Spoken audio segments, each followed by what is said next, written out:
Everybody, welcome to What the Flick. We are back talking about Netflix's Sense8, Kim and Bibbs. I'm Alonso. Francis is on assignment. He's doing a sports thing. Oh. No one cares. Let's move on. Sports. Anyway. If we cared about sports, we wouldn't be watching TV. Episode 9, Death Doesn't Let You Say Goodbye. Yeah. I was a wreck at the end of this one. Really? Was it because of the Nomi Lito? That was part of it. That was there was Every part of this episode was sad. Like, it was the most oppressively sad episode of a show like I've seen. And it was good. But at the same time, I'm just like, Jesus, somebody lighten up. Like, I don't know, like, it started off on a rough note because Riley was not wearing a very cute hat. And I'm just like, oh, this isn't gonna be like a cute episode. It was not. It was all like poofy and black and muffiny, and it wasn't off to a good start. And then she was like, oh, we're gonna have a bunch of exposition, and then Lito's sad, and we're gonna find out sad stories about Hernando. yeah, well, just everyone. Who really. was so great. Like, just the when you nicest didn't guy. think you were going to like Hernando more, and then he starts talking about Diego Rivera, and you're like, oh, God, I'd marry you. Oh, I know. And then, like, there's that lady, and she's just like, you can't fall in love with someone you're in a cluster with. It's like narcissism. I'm like, it's probably more like masturbation. Yeah, Like, I was...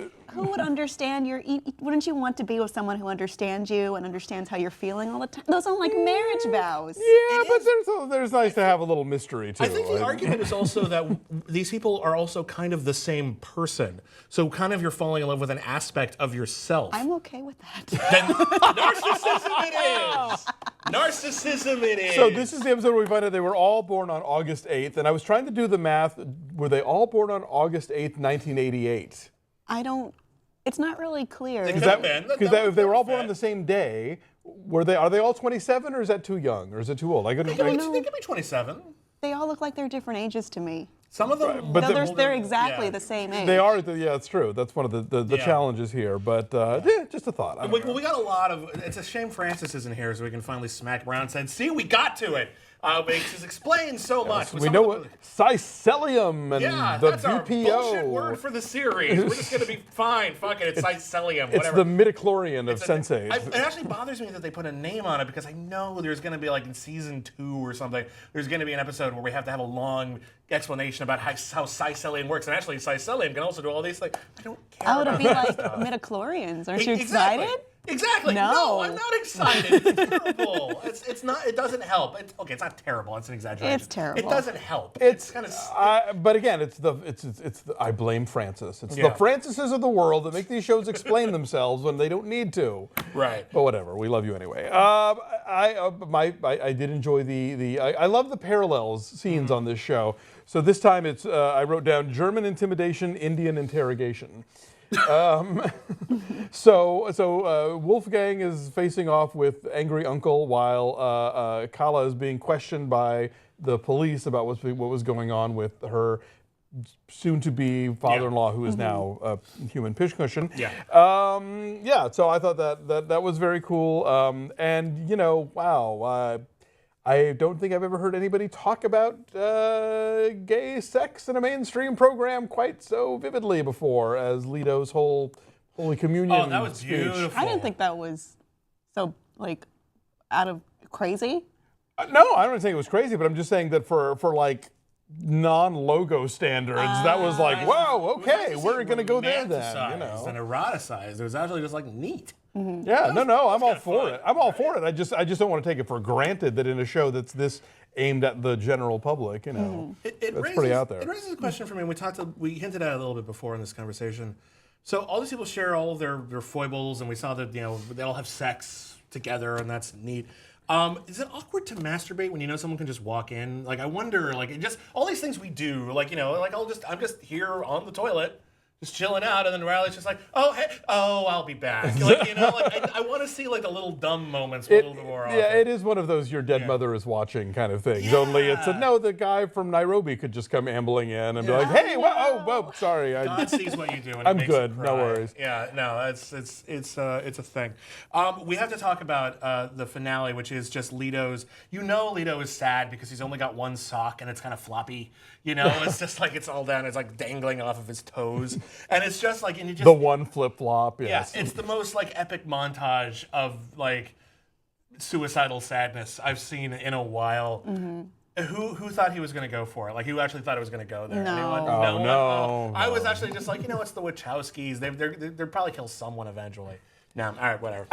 You mentioned their name, and I have a question that I'm just out of curiosity, because we've seen like, what, 4 different directors on this show? It's the Wachowskis, it's Tom Tykwer, it's James McTeague, it's somebody who's done a bunch of effects work for them. Oh, yeah, I didn't catch their name. But because this is such a globe-trotty show, I'm thinking like, well, surely they shot like all the Mumbai sequences together and all the Seoul sequences together and all the, Nairobi sequences together. Well, it depends on how much globetrotting actually is necessary. If it all takes place in a room, that could just be a set somewhere. Right, but I'm just saying, what I'm saying is, okay, like, so there's an episode that the Wachowskis directed and they're in India. And then later there's a McTeague episode and they're still in India. And I'm thinking, well, wouldn't they, did they switch off? Did everybody have to travel everywhere and then take turns directing for their episode? Or is it just one of the things like a written by credit where it's like, well, you did most of this and so we'll give it to you? Well, there's a lot of different elements on that. Like, a lot of episodes of a show will end on a cliffhanger and then continue in the next scene in the next episode, which is by a new director. Sometimes, yes, they just switch out entirely. Sometimes they don't. I don't know the specifics of this series. Yeah. A lot of it is just a matter of arbitration, just decided ahead of time. Okay. That, we had to shoot all. It happens like Game of Thrones too. Game of Thrones is shooting all over the damn place, Yeah. and there's only one director credited. Well, yeah, because like I know this wasn't all made in Vancouver, Right. So I was just curious like how that played out. No big deal. If anyone has any answers to that, yeah, tell us in the comments. Lana, let us. Call me. I think Lana's so cool. Hi, call me. So yeah. Anyway, so this we're barreling into Act 3, and I think this is where it's. I really love this show. It kind of grabbed me at the beginning, and I keep hearing people bad mouthing it, but I'm digging it. Kim, we didn't hear from you for a couple episodes. Like, what are your thoughts on the show as a whole at this point? I'm liking it. As I said before, I don't really need to be spoon-fed information, so I like gathering it over time as the characters themselves are doing. They're becoming very endearing to me. I mean, I like Capheus a lot now. He's one of my favorites. Yeah. What I wanted to talk about at the end of this episode was Yrsa reacting the way she did to the knowledge of Jonas being able to contact Whispers. Will. Will, sorry. Yeah. And she's horrified of him, and she says he's a traitor. He and Angelica were birthing clusters to work for BPO. How do we feel about Jonas? Well, I never like to get into the I've moved ahead on these, but I think obviously that's an interesting dramatic point of like, oh shit, this is the guy who's been my entire not just Will's guide to this whole world, but the audiences as well. And so now we're forced to question, oh, what if we're being played here? Well, I mean, that happens a lot. You'll introduce a character who seems heroic or villainous, and then you switch it around. I remember when horn-rimmed glasses guy on Heroes turned out he wasn't such a bad guy after all, midway through season 1. So I'm kind of open to it, and I think even though we are ahead, they only clarify so much. True. At the end of season 1, so there's still a lot of room to go with it. But I remember thinking that I was like, oh fuck no, Saeed, don't do that, Saeed. So yeah, no, that was kind of a switcheroo, but it was also vague, which bothered me. She was just like, oh, and he worked for them. I want to know more about the details of how that operated, because it feels like there's a lot of wiggle room where you can say, yeah, I worked for them as a spy, and then you're fine. It was a little frustrating on that regard. So. But yeah, I mean, we're starting to switch things up, and that is cool. Would you consider this show a genre show? I think I consider it a lot of genre shows. I mean, I couldn't nail it down to one genre, but yes. It's a crime show, it's a Bollywood show, it's a telenovela, it is a weepy Icelandic drama, it's a cop show, it's a sci-fi show. It's kind of all these things together. I think it's awesome. And I think it's like once you have a drop of sci-fi show in, that makes it a genre show, no matter what the rest of it is. So yes, by all means, it's a genre show. Or like the Wachowskis salute to genre. Yes. Just in general. We couldn't pick one. We like them all. Here they are. Why not? Screw it. And I think it's working out great. So we will be back with more Sense8 pretty darn soon, actually, because we're going to record it now and not change our clothes. So you're just going to know it's the same episode. Bye!